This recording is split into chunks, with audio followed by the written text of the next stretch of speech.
Oh, mga paps, oh, carb naman tayo, linis-linis naman tayo ng carb ngayon. Papatakbuhin naman natin si Dio natin at check natin bukas kung magkakaigi tayo dito. At yung mga jettings, linis-linis tayo. At ito, ilang buwan na rin namang napatambak. Tamo nangyari, oh. Ito yung carb ng SYM. Ikakabit natin sa Dio. Ito naman yung nakakabit sa Dio natin. Ito ay pagkakaalam ko, ito yung order natin. Hindi siya original. Replacement lang siya.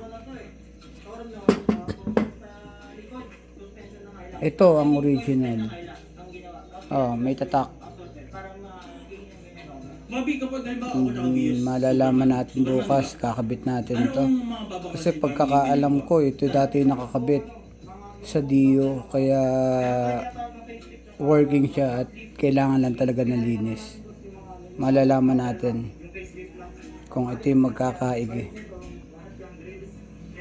Linis-linis lang tayo. Kahit kahapon naglinis tayo ng carb ng Mitsubishi Lancer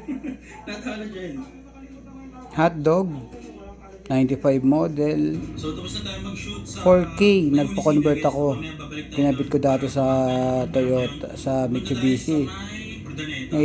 Nagloko naman, nag-hard starting, kaya binalik natin yung stock ng barrel type niya, piston.